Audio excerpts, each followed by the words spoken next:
Yesterday, we heard another statement from the US president regarding a meeting with you, or maybe not, regarding the Ukrainian crisis.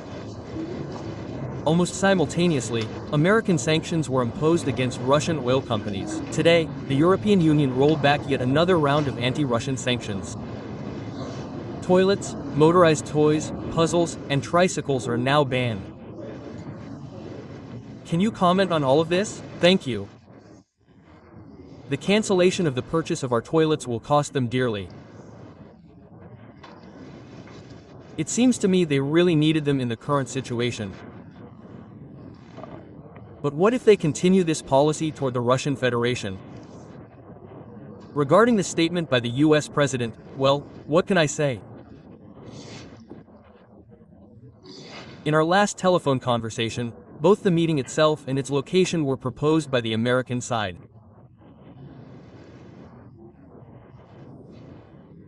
I agreed with this, but I expressed my concerns in this regard and said that, of course, such meetings need to be well prepared.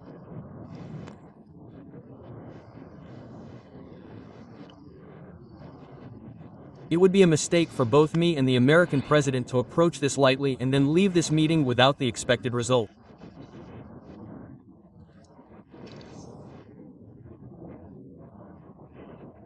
It must be said that the US president agreed with this, fully agreed, and said that a number of officials from the current administration would be working on their side to prepare for this meeting.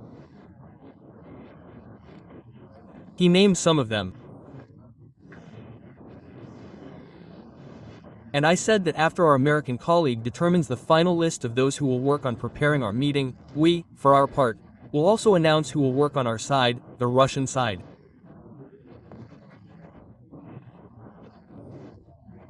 But initially, without a doubt, the first steps in this direction should be taken by Russian Foreign Minister Lavrov and Secretary of State Rube. Well, that's what we decided on. And now I see, I'm familiar with this statement. The US president has decided to cancel or postpone this meeting. More likely, he's talking about postponing it. Well, what can one say? Dialogue is always better than any confrontation, disputes, or especially war. That's why we've always supported continuing the dialogue, and we still do. Now, regarding the new sanctions. Firstly, there's nothing new here. Yes, they're serious for us, of course, and they're good, that's clear, and they will have certain consequences. But they won't have a significant impact on our economic well-being.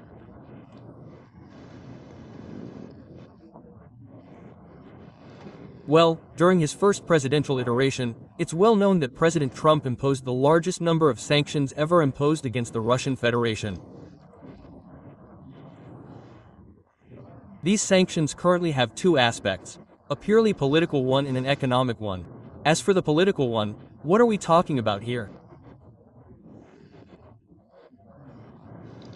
This is, of course, an attempt to put pressure on Russia, but no self-respecting country or self-respecting people ever decides anything under pressure.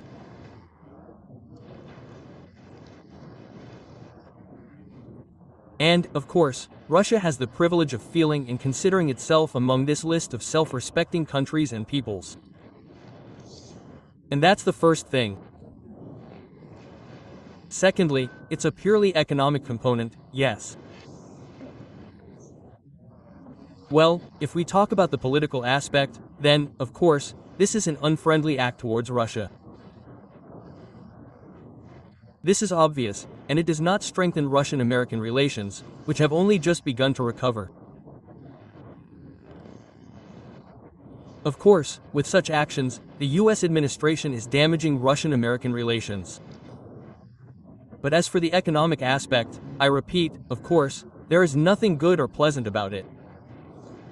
Well, if we look objectively and professionally at the economic aspect of these sanctions, what we see now is the US. I think they produce about 13.5 million barrels per day, which is in first place. Saudi Arabia is in second place, somewhere around 10 million. And the Russian Federation is in third place, at about 9.5 million barrels per day. but the US consumes 20 million. They sell some and buy even more.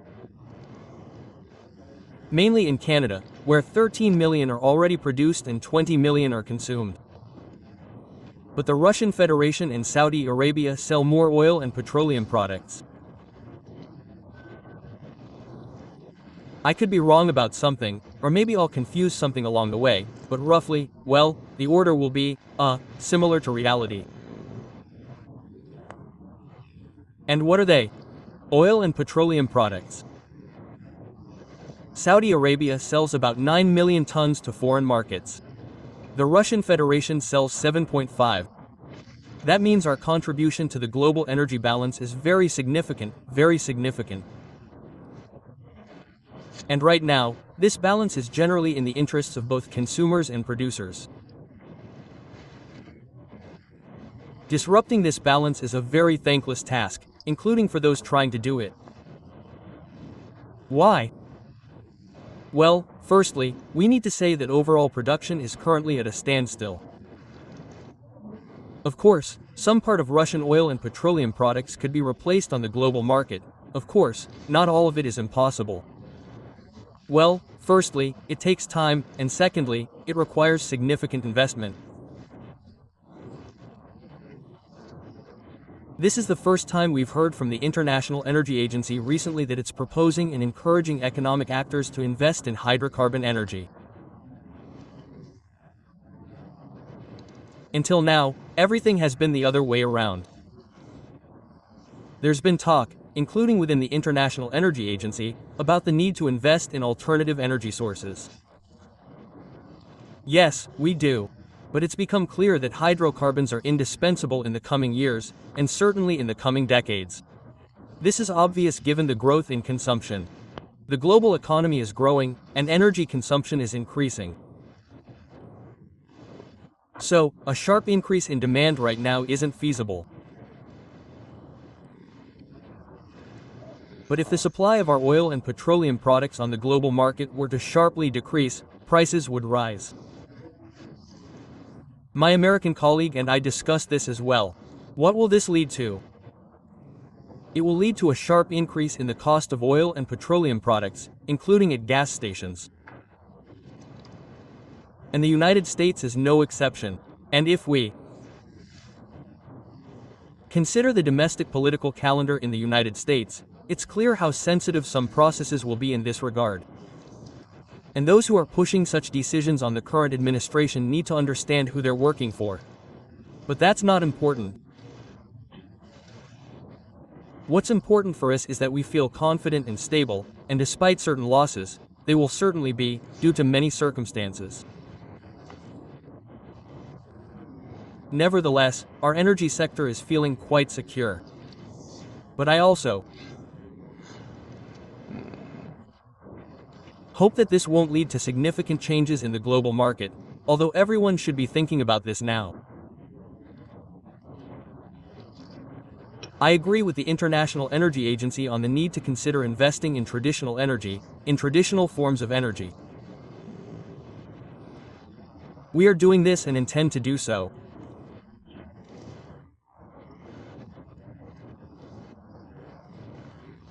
If we ultimately move away from pressure and toward a serious discussion about the long-term future, including in the economic sphere, then we have many areas for joint work. We are generally ready for this, but this, as we see, depends not only on the Russian Federation, but also on our partners, in this case, the Americans. Thank you. Please allow me to ask Konstantin Kolesnik, the TV channel's representative, regarding the use of Western long-range weapons. How do you personally assess the apparently conflicting signals coming from Washington?